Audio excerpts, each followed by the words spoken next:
Welcome back. I'm Dave. Triads. This is our third video in this series. We were gone over the weekend, and then yesterday I did the intro and I sat down to do this. Actually, on Monday night, I started kind of, putting it together when we got back from our camping trip. And yesterday, we're surrounded in this new development by new homes being built. And sometimes, some days are better than others, but yesterday and Monday and Tuesday, it was, I guess, the sheathing stage where you put the plywood, on the frame of that, the outer walls. So it wasn't just like, a nail gun here and there, like when you're just framing. It was like 3 nail guns going off. It sounded like a Gatling gun, the whole day. So I just gave up. It was like right outside, right here. And if you hear a little bit today, it's like, an occasional shot fired or whatever, or something, by a nail gun. And so we can live with that. So if you hear a few little, artifacts in there, then that's what that is. You know, these guys that are out doing this, I mean, it is so freaking hot. I go out and talk to them sometimes. It's like, man, take over. If you guys need a break or come over or whatever, I mean, it's ridiculously hot. So I really respect what they're doing. Sometimes it's noisy. So, triads today on this, and we're going to have a wrap up in a couple of days on this, and that'll be the last one out of this series. So at the end of it, it'll be 4 videos in a row. Folks that are just coming in, first, welcome. Thanks for the support. We've had several people join lately. But, say somebody comes in, in the future and they see this, most of the lessons are standalone. We're getting close to 100 lessons in here. Couple years we've been doing this. So, then they see this one. It's like, oh, okay, these are all related. And it gives you a little program that might be suitable, for where a lot of folks are at with their improvisation in these styles, kind of rock styles. This is like a Mixolydian kind of situation where you have 2 major triads alternating. Mostly it's E.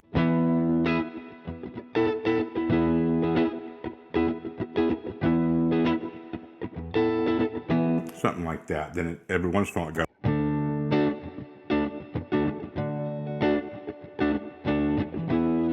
back up like that. They're kind of a different rhythmic structure and timing of something like cocaine, right? Between 2 major triads like that. So, one thing we can say about the triads right away. Oh, yeah. And I wanted to just mention that the last one will be like a wrap up where we use all these skills, put it all together for kind of a comprehensive game plan. Major pentatonic, minor pentatonic, triads. We could talk about the Mixolydian scale on this, but if you use the 3 other components, skills that we're talking about, and this is something you can do on the side that's just kind of self-teaching, is if you kind of analyze the notes in the minor pentatonic, E minor pentatonic, and the major, and then put the triad notes in there, you will have a bucket of notes that covers all of the notes that would be in the Mixolydian scale. Okay? So you can, don't, take me to, check my, prove me wrong, right? Check my work on it. Check, see if that's really true. Okay? Because in the process of validating that, which I'm confident it will work out that way, you will see a lot of the relationships between the things, right? And that's kind of a next level of understanding of it, right? But nothing wrong with just kind of saying, like, here's what I know will apply: major pentatonic, minor pentatonic, triads. Okay. So what I did for the triads here was what you just saw in that intro was kind of like me practicing, right? It wasn't a performance. It wasn't polished. It was just, I was just going around looking for triads, mostly for the E. And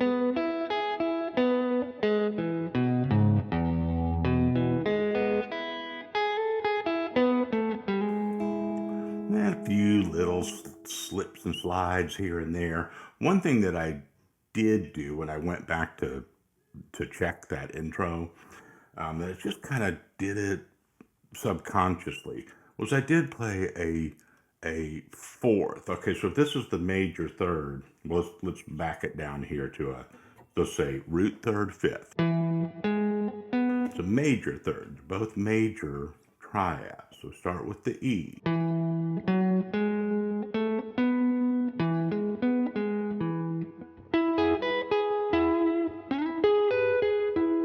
Okay, so the note one half step up from that third is the perfect fourth. It'd be the fourth note if you were playing a scale from the E root, a major scale, or a Mixolydian one.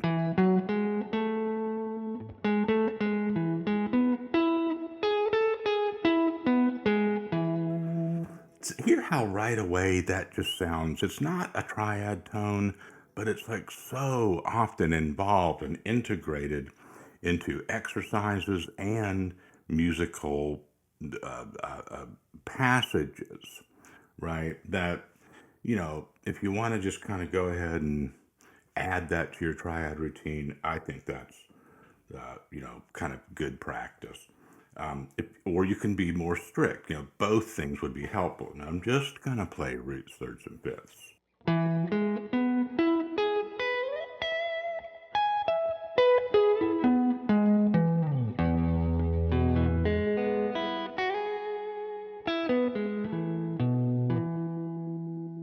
A lot of this can be done just as kind of a warm-up before you even put the track on.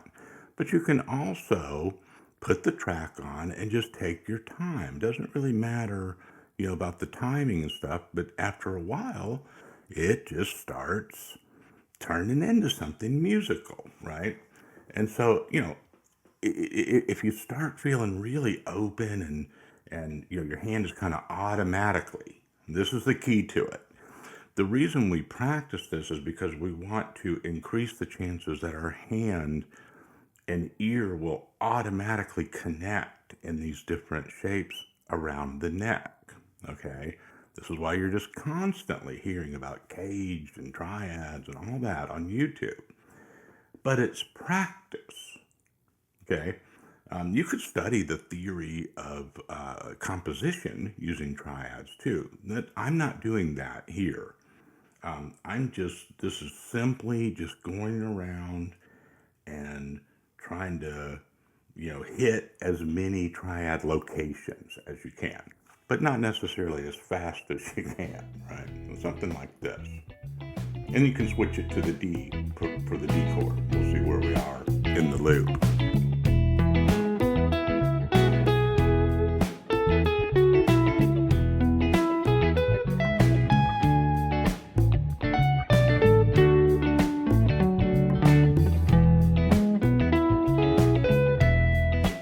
So just as soon as you hear that,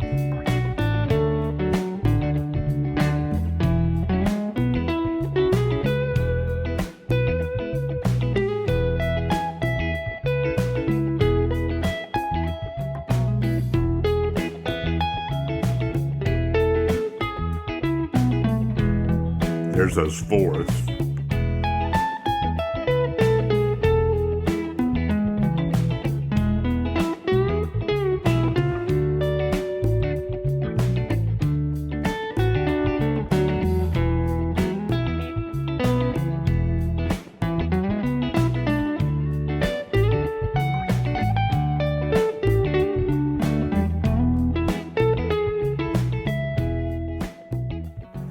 Okay. is nothing fancy going on with the melody here, right? It just sounds almost, like an exercise, but there is a feeling of like, that feels supportive, or like that you're hitting them, right? And so, invest the time in this, because when you can go around and hit them and make little adjustments, and really one of the best things that can happen is you hit a wrong one, or one that's not in a triad tone, and you're able to kind of like hear it as a neighboring note and just adjust back to the triad, right?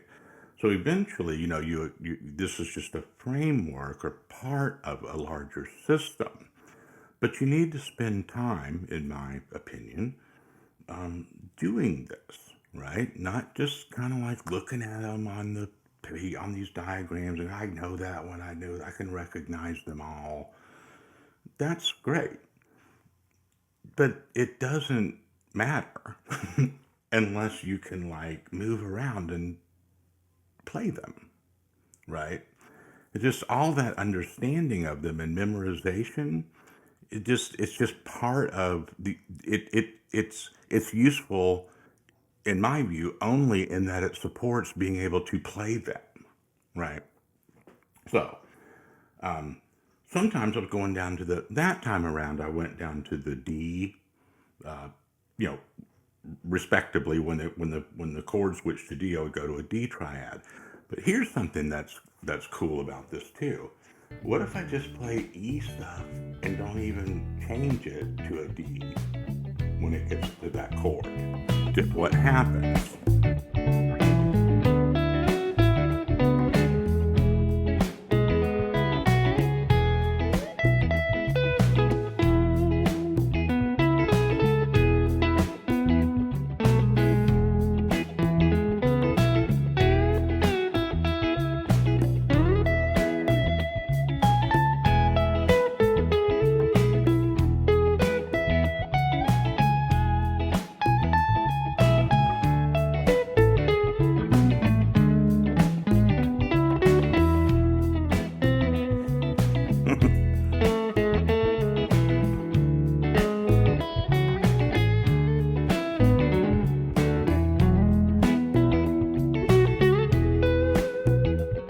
Okay. So see, I'm fumbling around a little bit because I'm doing something, right? I'm not just letting myself go. I'm not playing whatever I want right now. I'm trying to do the thing that I told you I was going to do. And so anytime that you can kind of control what you're doing like that, this is counter to some of the things that I'm often saying, right? Like, oh, let yourself go, don't go, don't get hung up on it. And, the part of being able to do that is to, do the rote stuff. And I know that's counterintuitive, but the two things are symbiotic, right? They need each other to grow. So, what happens, a little bit of kind of note theory here, chord theory, is if you think about this for a second, if this is root third fifth, all right, you can name all of those. They're all triad tones. Root third fifth, root third.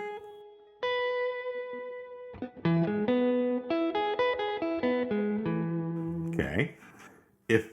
If the progression switches to D, but I stay on that, then every one of those is going to be an extension of the same relationship, okay? Namely, a whole step above whatever it would be labeled if I had moved it down to D. Back that up and listen to it again if you need to. If I play this shape, right, for the E, the chord on the backing track changes to D, but I still play this. Then I'm playing an extension that's a whole step above every one of these labels. 9, 11, 13, 9, 11, 13.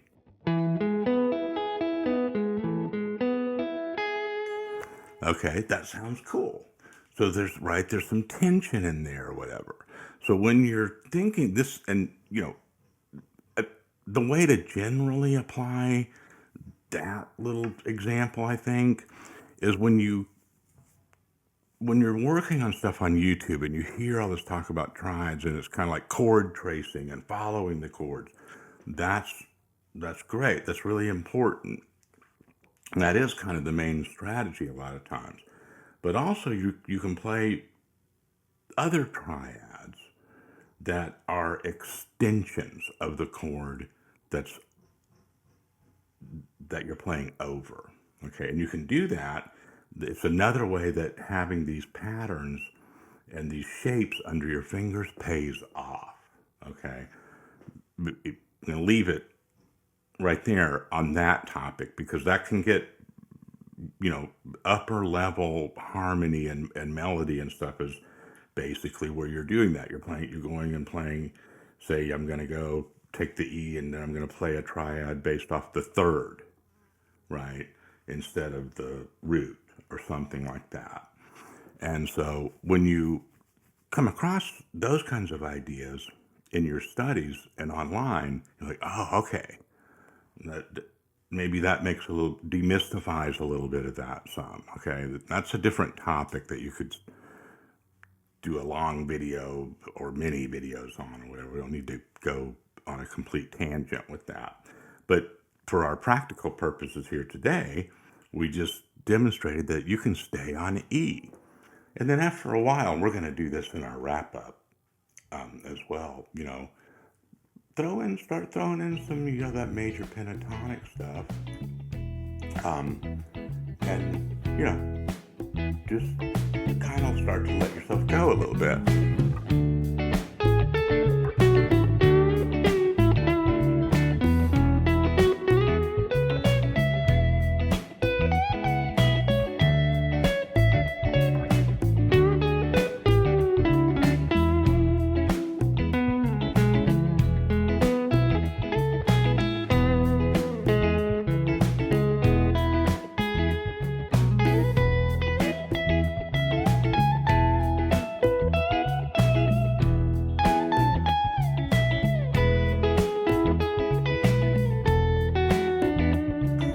I thought that was right there.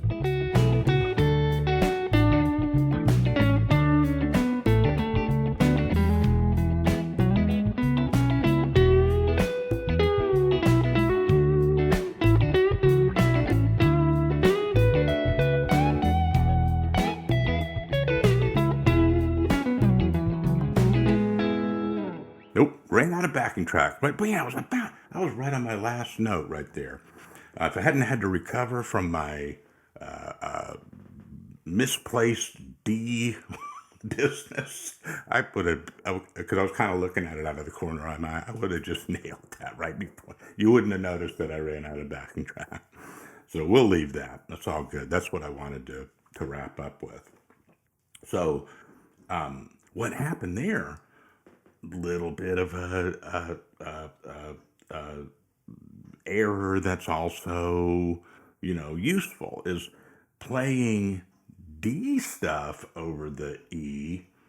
Kind of the opposite of the other way, not as forgiving, right? As playing E triads over the D, right? That's really how you get that Mixolydian sound. So see, you've got everything's not, there's a rhyme and a reason. And let your ear be the final judge of those things, right? If it works, okay, you stumble onto something, you're onto something, Then you can get in the comments or research that on your own. Like, hey, I was messing around and this happened and that seems to, that opened up a different angle. Something's going on. And that's that when that happens, that's such a fun part of learning music, right? Especially in improvisational studies. It's like, okay, there's some methodology there that I might be able to map out and really coin that into something, some kind of axiom that I can use, right?